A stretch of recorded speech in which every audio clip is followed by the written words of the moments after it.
Hello and welcome to another episode of Business Sense. I'm Ralph Rivas. And for today's episode, we have the CEOs of clothing brand Bayo, Leo and Anna Lagon. Welcome to the show. Hello, Ralph. Thank you for having us. Hi, Okay, so Ralph.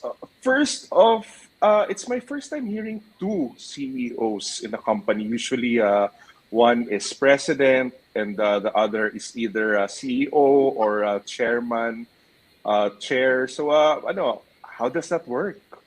Yeah, actually, it's not unique to us. There are other companies who have co-CEOs because sometimes in a company, we divide the functions amongst ourselves. Ours, with my wife Anna, we have a very peculiar relationship in the sense that we can work together in business and also um, uh, work together inside the house because our main functions does not overlap with each other. I handle a different kind of a different kind of job, and my wife also handles her own expertise. So there's really no conflict between us. So that's Hmm. why we're better off that we are all co-CEOs. Yeah, it's So, like what's your version, Mama? we complement each other. Like his strength and my weakness. Sometimes it interchanges, so it depends on what kind of decision is needed. But at the end of the day, we really have a very good working relationship, and that we make sure that everything is settled within the confines of the office. Of course, this year, this prolonged pandemic has been quite different because we're always together in one house. Yeah, but at the end of the day, we always make sure that everything is settled and explained well, so we come up with the best decision for the company. Okay, And my next question is okay, sir, go ahead. yeah, I was about to say that best of all, I want to be with her all the time. Nax. Now, yung tanong ko naman dyan, which came first, the business or yung ligawan or naging kayo muna, nag-asawa? Tell us a little about that history, both your love life and business. Oh, Your version first. my version first. Okay, actually, I think it's a combination of both because I met Leo and he pretended to be a customer in our shop, my mom's shop before. We were in the garments business for quite some time. And, he pretended to be one of the customers and he was really buying a lot from us, not knowing that he was looking at a different type of merchandise. And that started it all. But you see, Anna failed to mention that again. I'm so kind of getting into peculiar circumstances. You know, it was my mother-in-law who introduced me to her. So I Oh, have no problems with respect to mother-in-law because it was my mother-in-law who introduced me to her. And so so I have a reason to go to their store. I would buy clothes, but finally, so what she was trying to say is she was the merchandise that I was trying to buy after all. ah. So, ano ba, mixing these types of relationship, business relationships, and ano ba, mag-asawa, may ano ba yon? May issue ba yon or complementary? Is it a pro or a con? Well, a lot of people were saying that, they would always joke at us saying that, hindi ba kayo nagsasawa? You're together in the house, you live at the same time, you go to the office and all. As in, people would be surprising me alone, or, Leo would go out as well, but he would always make sure to come home early to make it over, important meals together with the family. So I guess it's just really a blessing to have someone like him, and I hope he can say the same. Yeah, it's really ano, no? it's really a coincidence that we really work together just fine. So our working relationship, we carry it to the house, and sometimes we would discuss it over dinner with our children. So we have different opinions, but at the end of the day, we settle at the whoever has the best decision. So that's how we have been working for the past 97 for the past 30 25. years. Hmm. Now, ito, yung Bayo, you acquired it sometime in 2014. Whose decision was that? Can you tell us more? Well, I would claim that it was my decision to go ahead and proceed with the with the decision to have Bayo as one of our brands. But because of the circumstances as well, I think it was the best option for us. We started actually a year before as investors in the company, and then eventually it was offered to us. So Mm. that's how it was. It was Mm. not a difficult decision to make. It was a good brand. We know the brand since 1997, since 1998. So we practically know the ins and outs of the brand. So it was not really a difficult decision to make. Mm. Now, for Bayo in particular, can you tell us about a little about the brand's history and your philosophy when it comes to fashion and manufacturing? Well, the history of the brand is,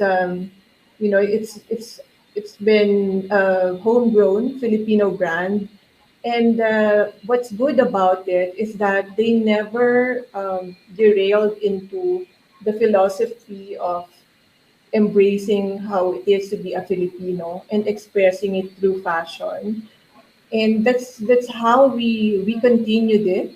But during our 25th anniversary in 2017, we somehow decided that we have to look at the future like something that is more of a legacy for us, like really looking at how we want to make the business not only profitable in terms of financials, but also sustainable in terms of being there for the long run, while complementing the more serious matters like taking care of our people, how can we stabilize the company, making sure that everybody can really rely on it, and doing things more responsibly. So we started our sustainability journey in 2017, and that's how we wanted in our future, and that's what we are working on since then. Mm. Now, of course, Bayo is one of the most popular Filipino brands out there, but unfortunately, it's also one of the companies heavily hit by the pandemic. So, how are you guys holding up? Well, this pandemic has really brought us into a lot of thinking, but we were able to somehow navigate through the crisis and still create our intentions with the plans that we had in our 2050 year. We're now turning 30 years by next year. But it has been a wake up call also for most of our plans. But this pandemic, it has really brought us with a lot of challenges, no. But we were able to quickly pivot, and because of that, it has made us realize that what made us pivot was the intention of providing help and not really thinking of the profit and how to to still have the same business, because that's really out of the story already. When the pandemic hit, the first thing that came to mind is how are we able to create a more um, tangible solution to what's going on. So it was an easy path for us, which is to extend help by providing the much needed PPEs actually. Well, just to go back a little bit, no, the reason why we went into the PPE production was when the Office of the Vice President reached out to us, asking us to support for the manufacturing of the PPEs. So that started our pivot. That started the reason for us to extend help by sharing the capabilities of our manufacturing facility.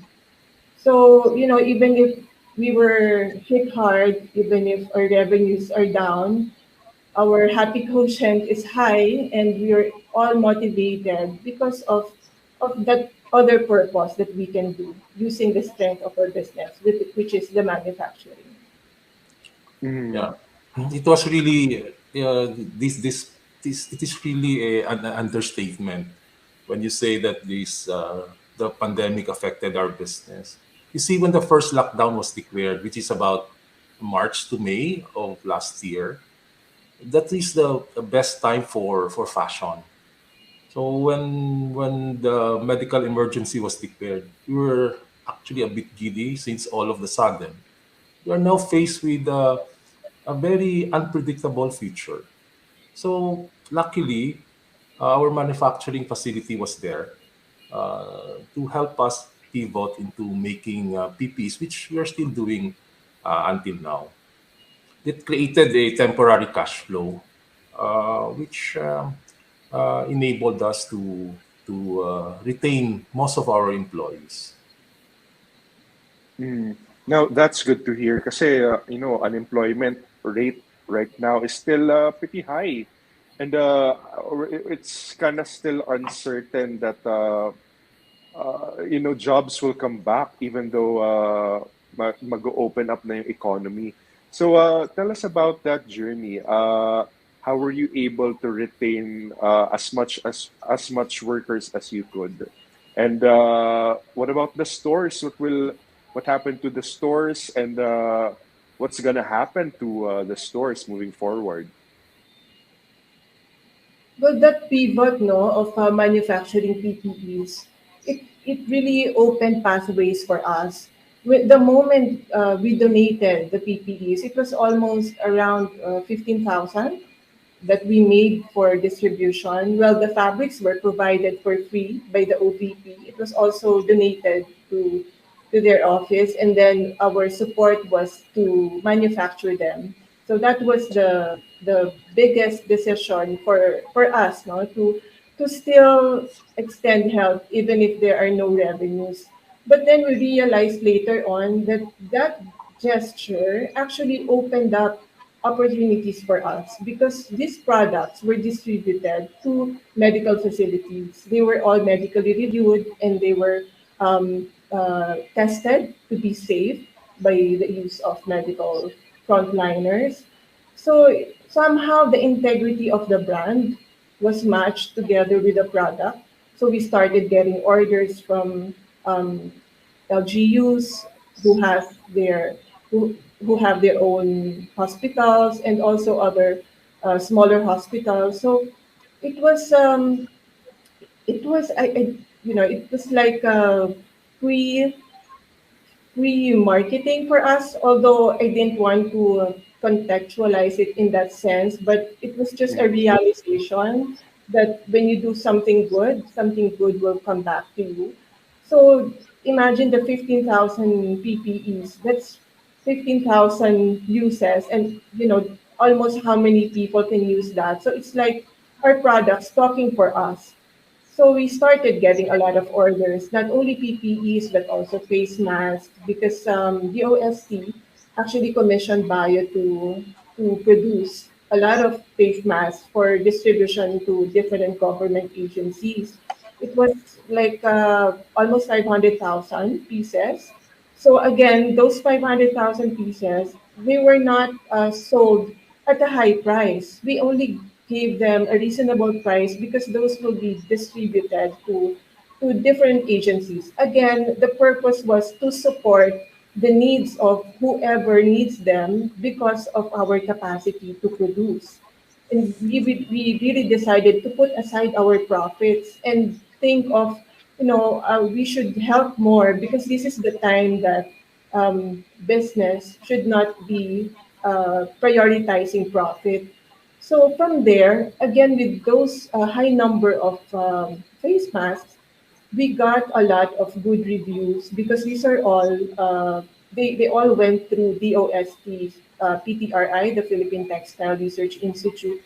They went through this process, making sure that the face mask would be good enough as a protective wear and not just an ordinary face mask. So with that, again, imagine the number of people who got them and DOST announced that we made them. It was again free advertising without intentionally um, putting that into our purpose. So a lot of companies reached out to us, those with frontliners as well, like for example, banks or companies who are exposed to a lot of foot traffic.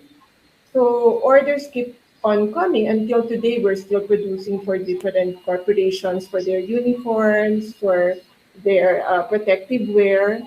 So, the learning here is really when you do something good, something greater will come back to you. Mhm. Now, with the production of PPEs and face masks, do you see it continuing at least for the medium term? Will that or will that be part of the business na permanently? Well, I think we're looking at it at the long term because, as we speak, a lot of news are happening for new mutations of the virus. So the health concerns are still very much active, and we don't really know when the end of it will come. So we have to be prepared. And our manufacturing facility is always there to make sure that we respond to the needs of the times. Hmm. Yeah. Because of our experience, which with what we did during the pandemic, we have resolved already that Bayo or any of our companies will always be ready if and when it will be needed. So we already know that we can always adapt in any kind of emergency because our motivation is always our desire to help. Hmm. But of course, the core business is ano pa rin, fashion, di ba? Now, with the economy opening up, our sales picking up again, and yung tinatawag nilang revenge spending, have you felt that already? Yeah, as early as when the lockdown will be lifted, people are automatically going and reaching out to our shopping platforms, and I think it's really inherent with the Filipinos that shopping is part of their therapy, something that makes them happy. I just hope that with this revenge shopping, people will also remember to be mindful of what they buy, and hopefully they would also appreciate local products more because it really provides and generates livelihood. Hmm. Now, of course, bio sustainability efforts. We've already touched on that, and the supporting Filipino talent. Tell us more about these projects and how it complements in the overall business model. Well, we have this concept which we call our journey to zero. It's our circularity. Uh, it's commonly called now as a circular economy. So it's a framework that we follow so that everything that we do connects to one and benefits everyone in that circle. So, as an example, we have this soil to garment, back to the soil program, wherein we engage farmers to plant our organic cotton. We are doing it with the Mangyans in Mindoro. So, organic farming is something that we are pushing for. And together with that, another agricultural project is through sericulture or the silk worms. that are giving the silk cocoons that are converted to fibers and then the thread. So these two local agricultural products will now become part of our value network. And while doing that, we are supporting the livelihood of these farmers who have no opportunities. So we're empowering them and including them in our circular economy. So from them, we will process the products to become thread. So the thread will now connect to the weaving communities that we support, providing again livelihood, not only supporting the economy of everyone, but also promoting the cultural heritage of our culture of the Philippines. I mean, it's a Filipino culture to have hand weaving, and this is something that we want to promote and to put in the mainstream as part of the main materials for our products.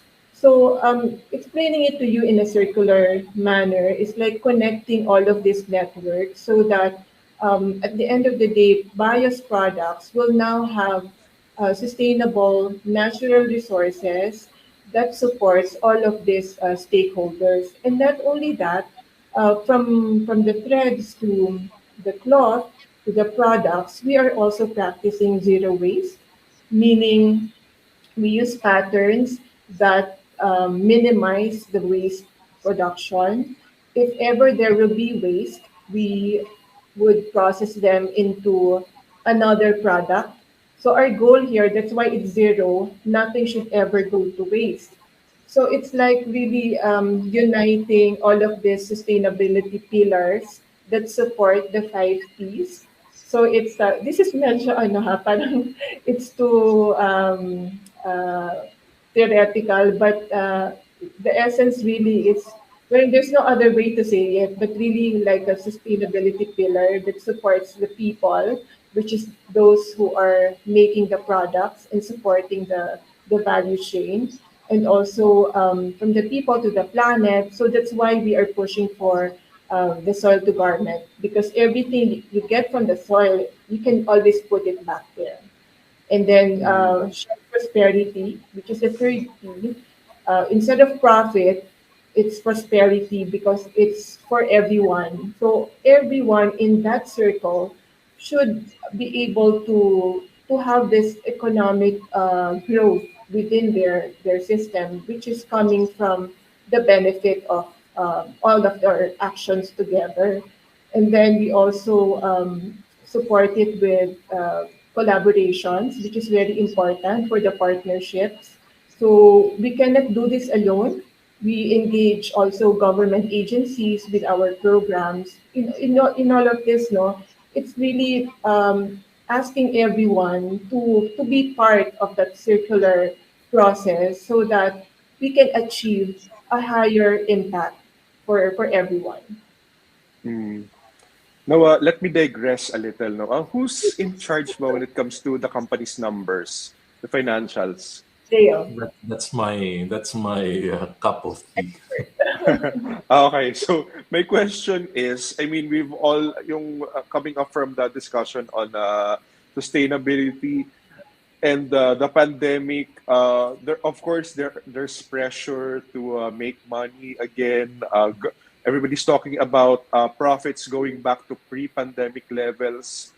My question is, match ba yung sustainability efforts and going local to making profits going back, I mean, climbing back out of recession?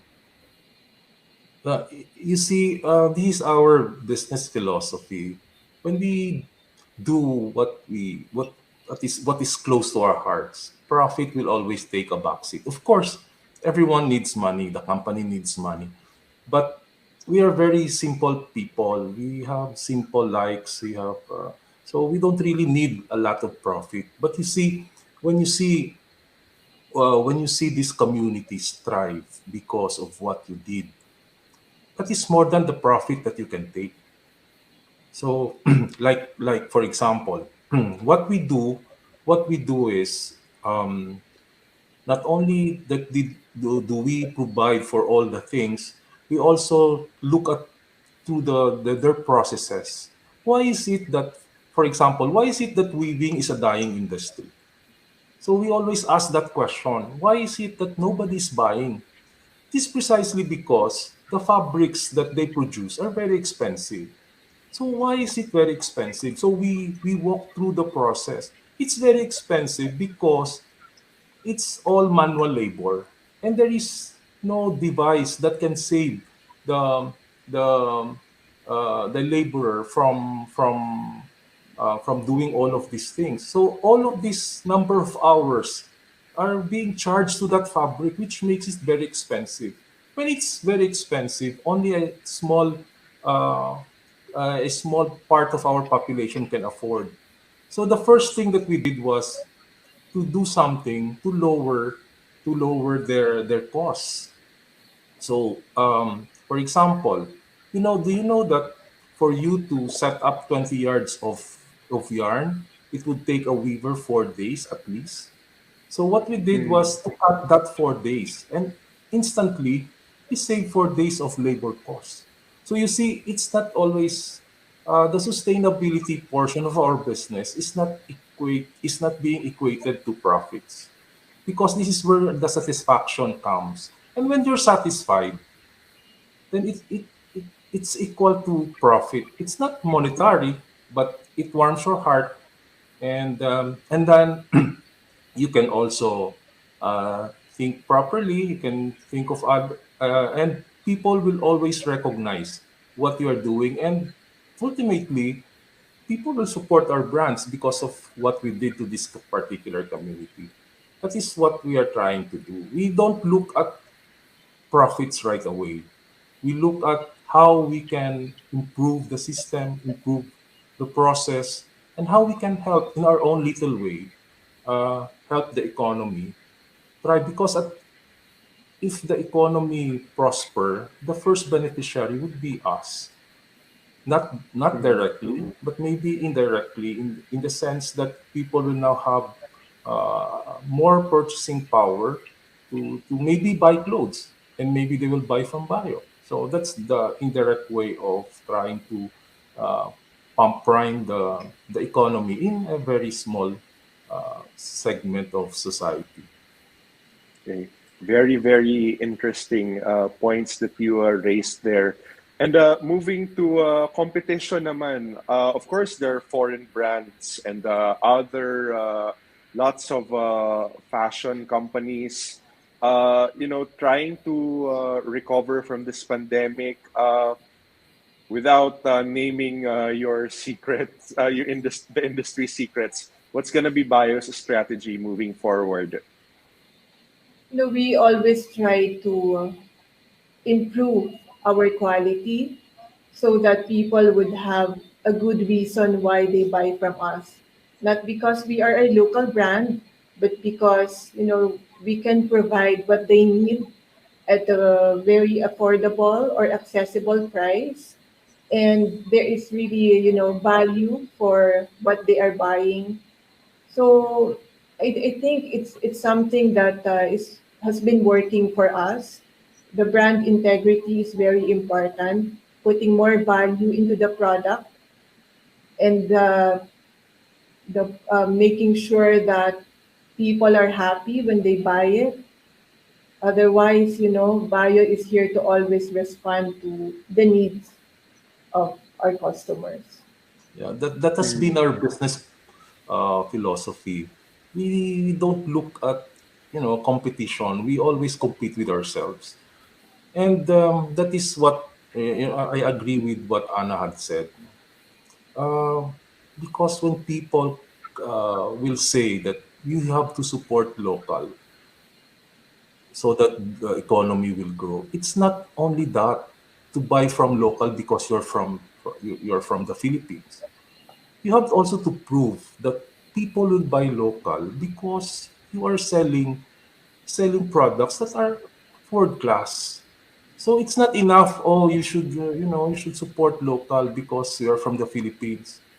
We should also we should also work hard. on how to be at par with the global brands or with our closest competitor.